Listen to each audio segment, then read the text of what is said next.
Hey, how you doing? Does something need meaning to be meaningful? This might sound like an odd question, but it's been sort of gnawing at me a bit since our Haven Journal Circle last week when we reflected on the question, how does your creativity change when you loosen your grip on meaning?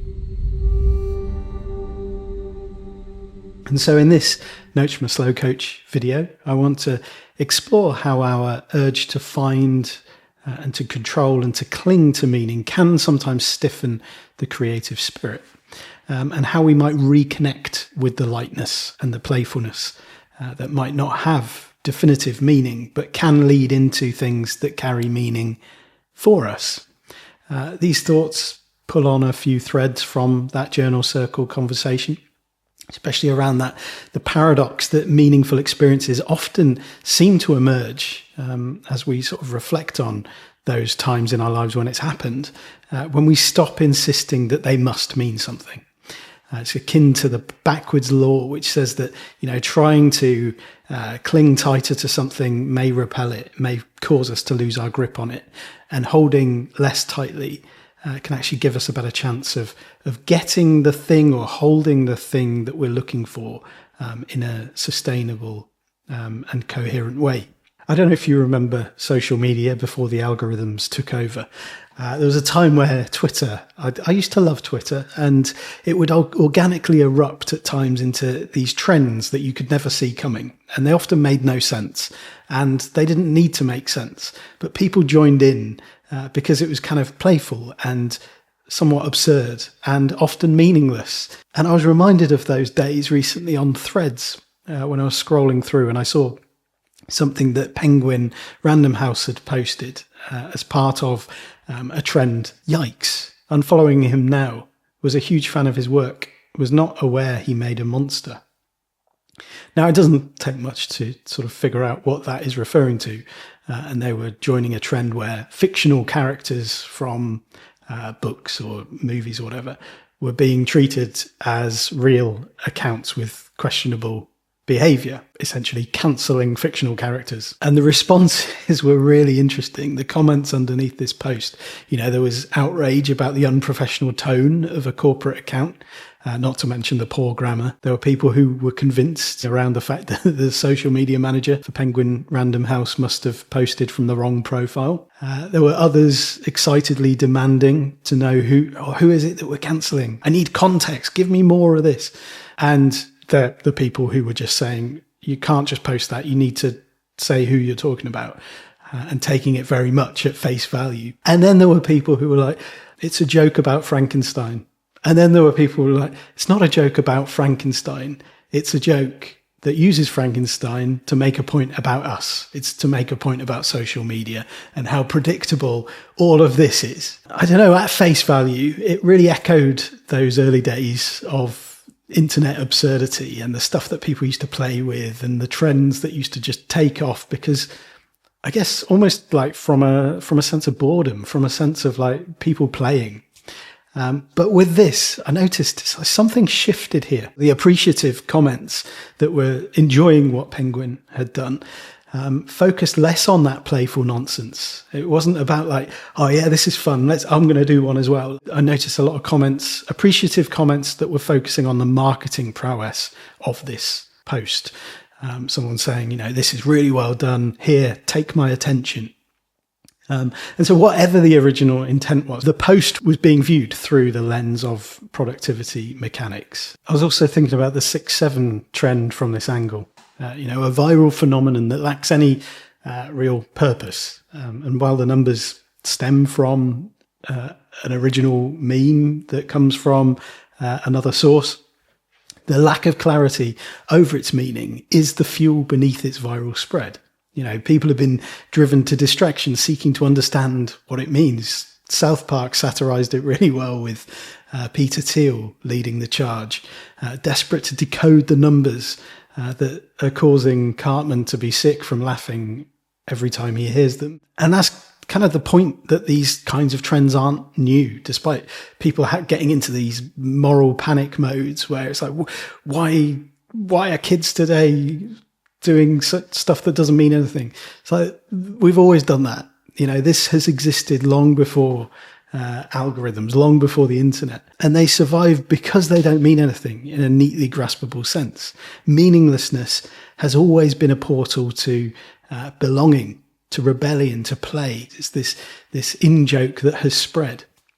And older generations panicking about youthful nonsense is also one of humanity's most reliable traditions. It's something that we can be pretty sure is going to continue. And you could dismiss these kinds of trends as pointless, and in one sense they are. But that's exactly why they're meaningful. They step outside the logic of usefulness, of productivity, of purpose, and they invite participation for no other reason than just being involved and of flexing our creative spirit, our creative muscles. And so we often confuse meaning with cognitive understanding. But creativity doesn't really work in that way. Meaning in creative action isn't about decoding or explaining.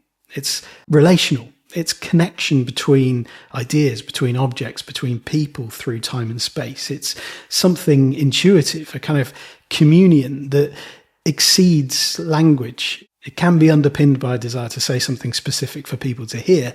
And it also becomes more than that once it lands in the experience of the beholder. This is why I often try to infuse our community zine with elements of ambiguity, or at least refrain from over-explaining and prescribing how a reader or listener should interpret what it is that we are looking at. It's an invitation rather than an instruction that reflects trust in the reader's ability to hold ideas and to think about them and to play with them and to kind of feed them through the senses and figure out what they think. It allows us to meet ideas through our own experiences, from our own angles, and then to consider the impact of that angle on how we hold it. Loosening our grip on meaning opens the door to ambiguity, and we don't always find a comfortable room behind that door. Not having a clear-cut answer can feel unsettling, but it can also lead to more creative and meaningful encounters once we allow ourselves to exist in that liminal space. I remember a couple of years ago searching for something about the character Howard from Better Call Saul. And Google gave, the related questions that people ask. And one of them was, is Howard good or bad? And it really made me pause, because it was like there was something about that, the binary framing, this desire to outsource moral interpretation through a plea of, tell me what to think of Howard. I'm conflicted here. I don't know which box to put him in. And it's a good example of that discomfort that we can have with complexity, with ambiguity, and that reflex desire to categorize things when actually the real answer here is it's ambiguous, it's nuanced, it's not clear-cut. And you've got to trust your own judgment on it.